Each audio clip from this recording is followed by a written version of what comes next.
नमस्कार, मी पंजाब डक. आज आहे 9 जानेवारी 2026. मी माझ्या चण्याच्या प्लॉटमध्ये आणि या ठिकाणून महाराष्ट्रातल्या शेतकऱ्याला अंदाज देणार, कारण की काय झालं की आता राज्यात वातावरण बदलणार आहे. मी मागच्या मेसेज सांगितलं होतं की राज्यात 12 जानेवारी पासून वातावरण बदलणार आहे. मग काय बदल होणार आहे ते हे सगळं शेतकऱ्यांना सांगणार आहे.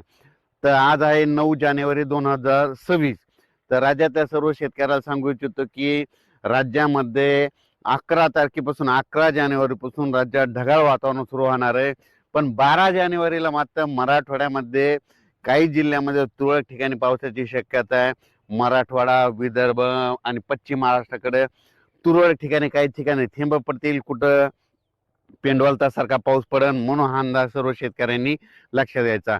खास सांगायचं झालं तर नांदेड जिल्हा, त्याच्यानंतर यवतमाळ जिल्हा, त्याच्यानंतर लातूर जिल्हा, सोलापूर जिल्हा, सांगली जिल्हा, सातारा, कोल्हापूर, पुणे, अहिल्यानगर, बीड जिल्हा, परभणी जिल्हा, हिंगोली जिल्हा, वाशिम जिल्हा, ह्या जिल्ह्यामध्ये मात्र 12 तारखेला जिल्ह्याच्या काही काही भागामध्ये तुरळक ठिकाणी पाऊस पडलेला अशा घटना दिसतील. म्हणून हा अंदाज लक्षात म्हणते कोणी की या परभणी जिल्ह्यात या ठिकाणी पाऊस झाला असं 12-13 तारखेला शेतकरी म्हणते. म्हणून हे लक्षात घ्यायचं. सर्वदूर पडणार नाही, पण पाऊस मात्र विदर्भ, मराठवाडा आणि पश्चिम महाराष्ट्राकडं मात्र 12 तारखेला काही जिल्ह्यामध्ये म्हणजे 11, 12, 13, 14च्या दरम्यान येणार आहे. म्हणून हा अंदाज लक्षात घ्यायचा. आणि त्याच्यानंतर राज्यभर सांगायचं झालं तर उत्तर महाराष्ट्राकडे देखील तुरळक ठिकाणी थेंब येणार आहेत. त्याच्यानंतर विदर्भात देखील येणार आहेत. म्हणून हे लक्षात घ्यायचं.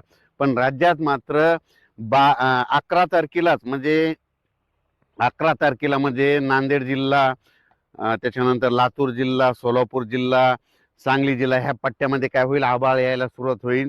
म्हणून हे अंदाज लक्षात द्यायचा. ज्यांच्याकडं वीटभट्टीच्या कामगारांना सांगू इच्छितो की तुम्ही काय करायचं की वीटभट्टी तुम्हाला झाकून ठेवण्याची तयारी ठेवायची. ऊसतोड कामगारांनी हा देखील अंदाज लक्षात घ्यायचा. विदर्भ, मराठवाडा, पश्चिम महाराष्ट्राचे शेतकरी असतील तर 12 तारखेला थोडं पावसाचं वातावरण आहे. म्हणून हा अंदाज त्या शेतकऱ्यांनी लक्षात द्यायचा. खूप काही मोठा पाऊस पडणार नाही, पण पाऊस मात्र येणार आहे ही अंदाज सर्व शेतकऱ्यांनी लक्षात घ्यायचा. त्याच्यानंतर राज्यातल्या सर्व शेतकऱ्याला सांगू इच्छितो की बऱ्याच शेतकऱ्याचे असे फोन येतात की 2026ला दुष्काळ आहे का. पण शेतकऱ्याला सांगू इच्छितो की 2026ला 72 सारखा दुष्काळ वगैरे काही पडणार नाही. फक्त मी काय म्हटलो की 2026ला पहिलं म्हणजे 1 वर्षापासून सांगतो की 2026ला फक्त पाऊस कमी पडणार आहे.